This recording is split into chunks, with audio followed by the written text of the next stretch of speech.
शिव महापुराण की कथा कहती है, महाराज पूर्णिमा का जो चंद्र है वो विशाल का है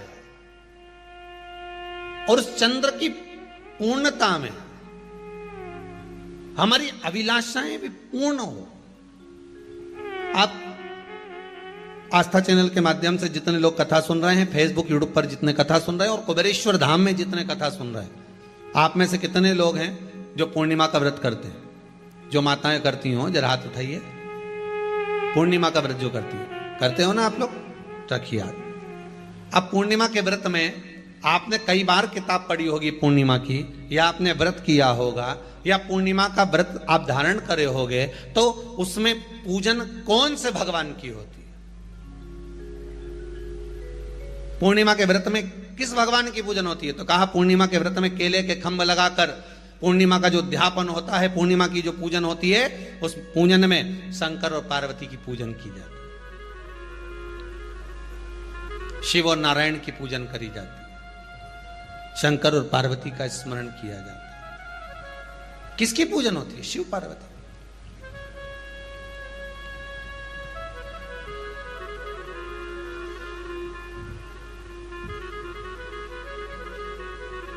क्यों शंकर और पार्वती का पूजन क्यों करा जाता है पूर्णिमा के व्रत में?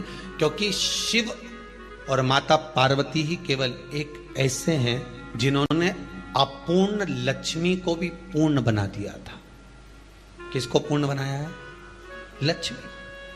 पूर्णिमा के दिन अगर आप शंकर भगवान को एक लोटा पानी अगर शिव को समर्पित कर रहे हो, श्वेत पुष्प को रखकर शंकर जी के ऊपर सफेद फूल को चढ़ाकर अगर एक लोटा जल भी, एक पात्र जल भी शंकर को समर्पित कर रहे हो, तो ये लक्ष्मी के लिए ही तो कर रहे हो। और कौन सी लक्ष्मी? पूर्ण लक्ष्मी। पूर्ण लक्ष्मी। आपको पहले भी कथा में कहा, एक बार भगवान विष्णु के सामने लक्ष्मी मैया ने बहुत तेज स्वर में कह दिया था, नारायण, दुनिया के लोग आपका नाम जपते हैं, दुनिया के लोग नारायण नारायण कहते हैं, दुनिया के लोग आपका भजन करते हैं, पर सत्य मायने में कहूं ना तो मेरे बिना दुनिया के लोगों की नहीं चल सकती। मेरे बिना दुनिया नहीं चल सकती, संसार मेरे बिना नहीं चल सकता। भगवान विष्णु ने कहा, ये तो गलत है लक्ष्मी आपका कहना। एक दिन लक्ष्मी को अहंकार आ गया। अहंकार के संबोधन जब माता लक्ष्मी करने लगी तो भगवान, उसी समय पर भगवान विष्णु को क्रोध आ गया और भगवान विष्णु ने कह दिया, लक्ष्मी तू इतनी बड़ी बड़ी बात कहती है कि तेरे बिना नहीं रह सकती संसार। मैं तुझे कहता हूं लक्ष्मी, तू अपूर्ण है। तू अपूर्ण है, तू पूर्ण कब हो गई?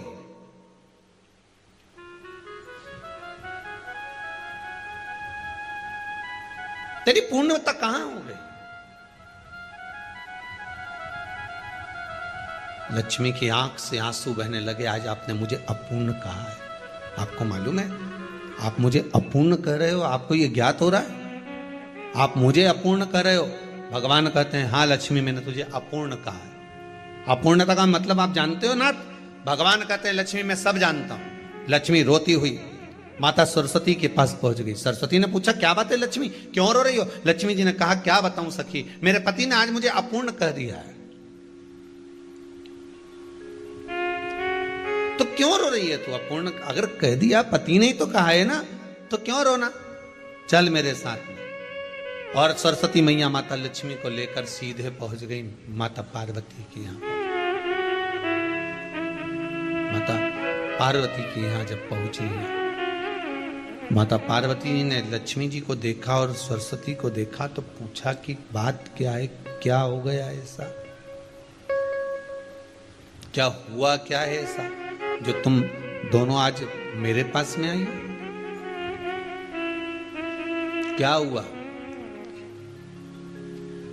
पार्वती जी कुछ बोलती, शिव जी का ध्यान माता सरस्वती की ओर और लक्ष्मी की ओर गया और भगवान शंकर जान गए कि आज भगवान नारायण ने लक्ष्मी जी को अपूर्ण कहा है।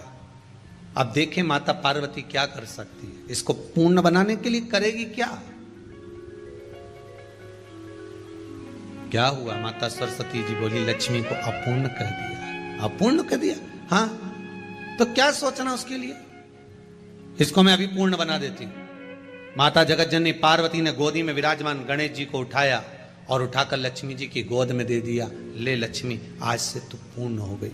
लक्ष्मी, आज से तू पूर्ण है।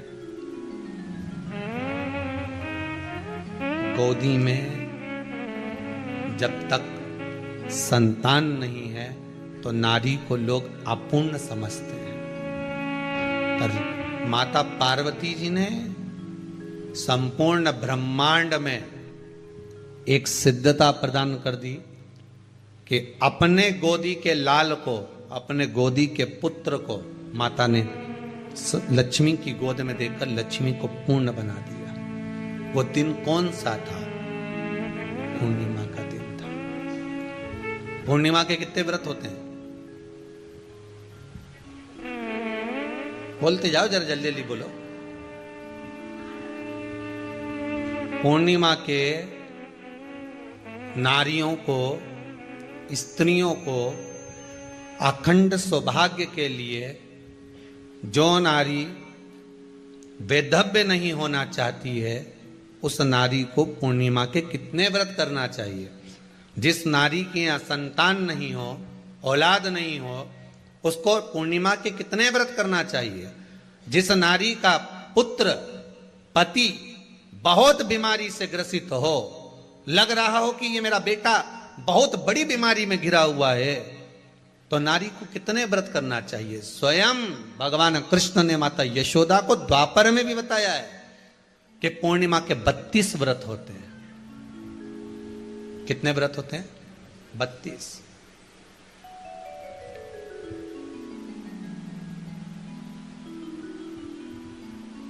स्वयं भगवान कृष्ण यशोदा रानी को, माता यशोदा जी को भी बता रहे हैं 32 व्रत। अब आपको किसी ने बता दिया होगा कि 8 कर लो, 7 कर लो, 6 कर लो, 12 कर लो, इसलिए आपने बोला कि 12 कर लीजिए, 32 कर लीजिए। पर यहां तो द्वापर की कथा भी कहती है। यशोदा जी ने एक बार भगवान कृष्ण को रोक कर कह दिया, ए कन्हैया रुको। कन्हैया बोले, बोलो मां, क्या बात है? कन्हैया जरा रुकिए, इधर आओ जरा। भगवान कृष्ण आए। हाँ मां बोलिए। किस जगह का प्रसंग है ये? जिस समय पर राधा रानी कुरुक्षेत्र में नंद बाबा और यशोदा जी को लेकर कुरुक्षेत्र के कुंड में, ब्रह्म सरोवर में स्नान कराने के लिए लेकर जाती है, ग्रहण का समय पर। और जब भगवान कृष्ण उस कुरुक्षेत्र के उस सरोवर में स्नान करने आते हैं, तब यशोदा जी ने अपने लाला से प्रश्न किया है, पूछा है,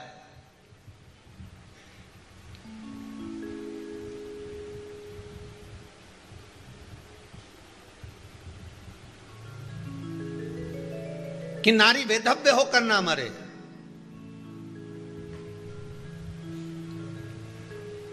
उसका पति कोई रोग से ग्रसित ना हो, उसका पुत्र किसी रोग में ना पड़े। अरे भाई, कितना सुंदर संवाद लिखा है। अगर किसी माता का पुत्र मान लो किसी नशे में डूबा हुआ है, कोई नशा कर रहा है और गलत नशा है, आपको लग रहा है कि ये नशे में डूबा हुआ है, आपको लग रहा है कि ये गलत जगह पर डूब गया है, आपको लग रहा है कि मदिरापान में, मांसाहार में या अधिक गांजा आदि का जो भी नशे होते हैं, जितने भी नशे, उसमें डूब चुका है। और माँ उसको समझा रही है, तू नशे में मत डूब, तू इस काम को मत कर, तू ये गलत कर्म मत कर। माँ उसको समझा कर हार गई। तो मेरा माताओं से निवेदन है, आप उसको समझाना बंद कर दो, एक काम करना प्रारंभ कर दीजिए। हमें जो शिव महापुराण के माध्यम से शास्त्र कह रहा है कि आप 32 पूर्णिमा के व्रत प्रारंभ कर दो। उसमें करना क्या है आपको? केवल जिस दिन व्रत रहे, रात्रि के समय पर कोई भी मीठा, कुछ भी सामग्री आप चंद्र की रोशनी में, चंद्र को अर्घ देने के बाद, पूजन करने के बाद उसको रखो, और वही सामग्री जो नशा कर रहा है उसको पूर्णिमा के दूसरे दिन उसको खिलाओ। आप धीरे धीरे खिलाना चालू करेंगे, जिस नशे में वो डूबा हुआ उस नशे से वो छूटना प्रारंभ हो जाएगा। 2 पूर्णिमा व्रत करके तो देखो, तीसरे में तुम्हें जरूरत ही नहीं पड़ेगी। धीरे धीरे आप रुक, वो छूटना प्रारंभ हो जाएगा। स्वयं भगवान कह रहे हैं। यशोदा मैया ने कन्हैया को रोक लिया कुरुक्षेत्र के उस मैदान में, और भगवान कृष्ण का दर्शन माता यशोदा जी करी। बहुत बहुत दिनों के बाद माँ को, आज माता यशोदा को लाला का दर्शन हुआ, बहुत समय के बाद, जाने के बाद, बहुत समय। जब देवता 33 कोटि देवता उस चंद्र के इंतजार में रहते हैं कि ये चंद्र प्रबल होगा, तब जाकर ये चंद्र यहां पहुंचेगा, तब जाकर हम मंथन करेंगे, तब जाकर वो अमृत मिलेगा, और उस अमृत को देवता धारण करेंगे तो वो आनंद पा जाएंगे। तो हम क्यों शरद पूर्णिमा छोड़ें? हम क्यों एक एक पूर्णिमा छोड़ें? एक एक पूर्णिमा के महत्व को जानिए। कोई पूर्णिमा साधारण नहीं है, कोई प्रदोष साधारण नहीं है, कोई शिवरात्रि साधारण नहीं है। 12 महीने शिवरात्रि पड़ती है, 12 महीने में प्रदोष पड़ते हैं, पर 12 महीने पड़ते हैं। हम उसका महत्व ही नहीं जान पाते।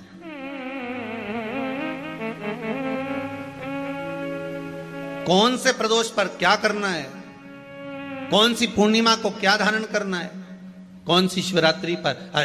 कई लोगों को तो यहां तक नहीं मालूम था कि भाई श्रावण के महीने में भी शिवरात्रि आती है। वो तो बस लोगों के कि शिवरात्रि का पूजन हुआ, तो उसका स्मरण क्यों छोड़े हम? अगर ये वेद और शास्त्र ब्राह्मणों को दिए गए हैं, ये वेद और शास्त्र विद्वज्जन को दिए गए हैं, तो इसका स्मरण होना चाहिए कि हम निकालकर जनमानस तक ये चीज पहुंचाएं कि हमें इस दिन ये पूजन करना है, उसका स्मरण होना चाहिए।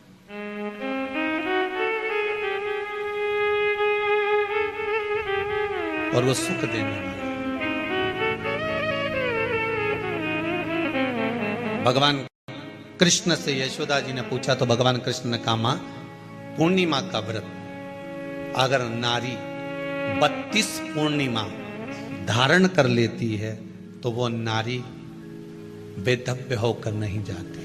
पर आप लोग व्रत जो करते हो ना, जो भी व्रत आप लोग उठाते हो, सोमवार का व्रत जैसे किसी माता जी ने उठा लिया और वो उठाने के बाद, हम तो शादी नहीं हुई थी ना जब भी सोमवार व्रत करते थे, अब शादी हो गई अभी भी हम सोमवार का व्रत कर रहे हैं, करे जा रहे हैं, और उसका कोई उद्यापन नहीं करा, कोई संकल्प नहीं लिया गया कि मैं 5 करूंगी कि 16 करूंगी कि 25 करूंगी कि 31 करूंगी कि 21 करूंगी। इसलिए पूर्णिमा व्रत का विधान में कहा गया कि 32 पूर्णिमा का पहला संकल्प होना चाहिए। उसके बाद आपकी 32 पूरी हो जाए, फिर आप दूसरे और व्रत कर लो, फिर 32 कर लो, फिर 32 कर लो, पर उसमें पूर्णता का भाव।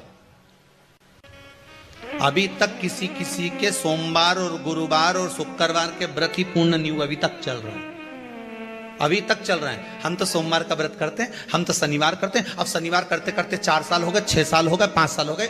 भगवान को तो थोड़ा बहुत कुछ खिला पिला के उनको एक बार तो विश्राम दे।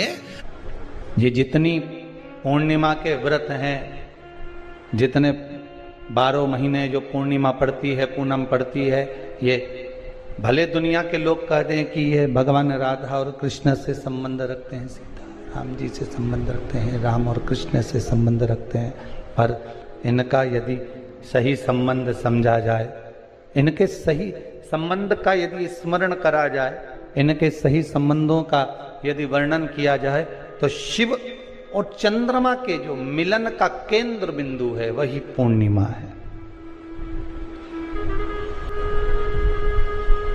केवल एक पूर्णिमा वहीं तक नहीं रही कि भगवान कृष्ण और राधा जी ने रास किया। भगवान कृष्ण और राधा जी रास कर रहे हैं, केवल पूर्णिमा वहीं तक सीमित नहीं रही। केवल वहीं तक उसकी सीमितता नहीं है। एक बात ध्यान रखिएगा, यदि काया का रोग हो गया, मान लो शरीर कहीं से सफेद पड़ रहा है, कहीं से काला पड़ रहा है, शरीर में से खाल की फुकड़ी निकलना प्रारंभ हो गई हो, शरीर में काले काले चट्टे पड़ना चालू हो गए हों, या कोई विशेष रोग हो गया, कोई विशेष शरीर में रोग है, बीमारी है, काया बेकार हो रही है, तो सीधी सीधी बात शिव महापुराण की कथा कहती है, सुंदर आनंद में श्रवण कर कर आप अपने जीवन को, ये पूर्णिमा शिव महापुराण की कथा कर पूर्णिमा आ रही है, कुछ नहीं करना, पीपल का एक पत्ता, उस पत्ते पर थोड़ा सा चावल, थोड़ा सा चावल, पूर्णिमा की रात्रि को अपने हाथ में लेकर अपने नयनों से लगाकर शरीर पर से स्वयं उतारकर उसको दरवाजे के पास रख दीजिए। पूर्णिमा की रात्रि को पूर्ण होने पर उस चावल को दूसरे दिन सूंघ कर बहते हुए पानी में डाल दीजिए। महाराज कितने भी रोग से ग्रसित हो गए, पीपल का एक पत्ता 52,000 ब्राह्मण की साक्षी कराता है। महाराज बहुत ध्यान देना, पीपल के वृक्ष में स्वयं नारायण का, मेरे कृष्ण का वास है। स्वयं भगवान गीता के अंतर्गत कहते हैं कि मैं पीपल का वृक्ष हूं, नारायण उसी में। 52,000 ब्राह्मणों का वासा एक पीपल के पत्ते में होता है। और आपको पहले भी कथा में कहा, गाय, ब्राह्मण, बहन, बेटी, ये सब काल का हरण करने वाले हो, काल को हरने वाले हो। रोग को मिटाइए, शिव का स्मरण करो। पूर्णिमा के दिन चावल का एक आखा दाना जानते हो, पूरा, खंडित चावल नहीं। कितना चावल? एक दाना चावल का शंकर भगवान के शिवलिंग पर समर्पित करिए। एक बेलपत्र जिसका डंडी का मुख अपनी ओर हो, जहां से चावल चढ़ाया है, उस चावल के ऊपर अपनी कामना कर कर रख दीजिए और चंद्रमौली भगवान का स्मरण करिए। कौन से भगवान? शंकर भगवान का सर्वश्रेष्ठ सुंदर नाम है चंद्रमौली। चंद्रमौली भगवान का स्मरण करिए, अपनी कामना कर कर बेलपत्र समर्पित कर कर शिव जी पर एक लोटा पानी, एक जल पात्र समर्पित करो, कलश से जल चढ़ा दीजिए, नैनों में वो जल लगाकर अपनी कामना कर कर वापिस घर को आइए। अगली निमा आएगी, जो कामना करी है मेरा चंद्रमौली भोलेनाथ उसे पूर्ण कर ही देगा। शिव उपासना के लिए जितनी 12 महीने में पूर्णिमा पड़ती है, एक एक पूर्णिमा का व्याख्यान वर्णन करेंगे। आज तो कथा का महत्तम दिवस है, पहला दिवस है, तो हम उसको महत्व समझें कि पूर्णिमा का महत्व क्या है। हम उसका महत्व समझें कि शंकर और चंद्र का रिश्ता क्या है, संबंध क्या है।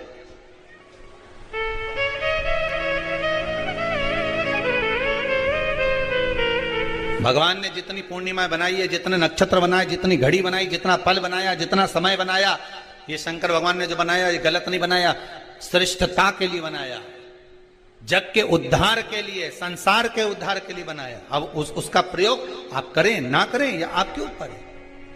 आप उसका प्रयोग कर रहे हैं ना कर रहे हैं, ये आपके ऊपर, पर जो बनाया है मेरे भगवान।